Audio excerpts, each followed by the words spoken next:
Hi, I'm Wild Bill, Fighting Arts correspondent for Redbeard Pirate Radio, and just to prove I'm here, I'm going to walk around from the table where I'm reading because I don't have a teleprompter.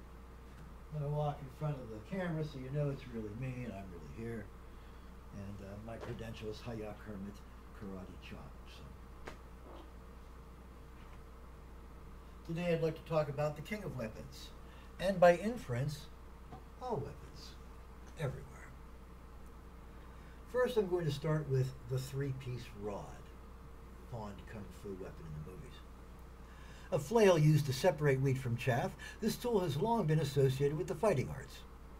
Many commenters have pointed out its lack of utility as a combat weapon, but I claim that anyone with expertise in a suitable tool can be a dangerous opponent, especially to those who don't know what to expect of it. Traditionally, the spear was the king of weapons. Many soldiers trained with spear, or spear and shield first, and personal weapons after. What's the difference between the two?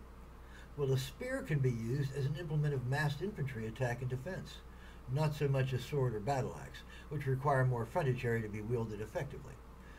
For instance, one can fight effectively with an axe or sword if one has enough space to swing it freely, a circle with a radius of about 18 inches past the end of your arm. For that same amount of space that the battle axe user requires, a commander could place 3 spearmen in a line, 3 more spearmen behind them, none getting in each other's way. 6-to-1 odds. Same with any sword worth the name. To reiterate, a spear is a weapon that can be wielded in a tight formation of mutually supportive soldiers. It lends well to mass unit tactics. That is why it is called King of Weapons. Classical combat was mostly conducted by maneuver, with soldiers armed with spear or pike. Support weapons were slings, javelins, bows, and, later, muskets. At one time, from about 1100 AD to about 1850 AD, the perfect infantry square was composed of multiple ranks of halberd, which is an axe-bladed long spear, or pikemen, supported by archers or musketeers inside their perimeter.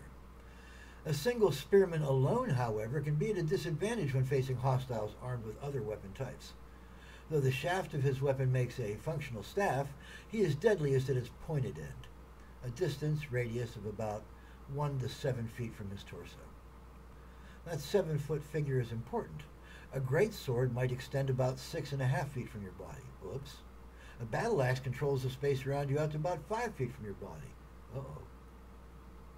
A spear outranges most handheld melee weapons and can be used inside as a quarterstaff in extreme situations. Those are complementary advantages. I could be very good at the axe or sword and still be at the mercy of the competent spearman. Why choose any other weapon? There aren't too many spears in the communal fields, but there are wild animals and bullies and bandits. Having a suitable weapon in your hands already is a vast advantage if you suddenly discover a desperate need for a weapon.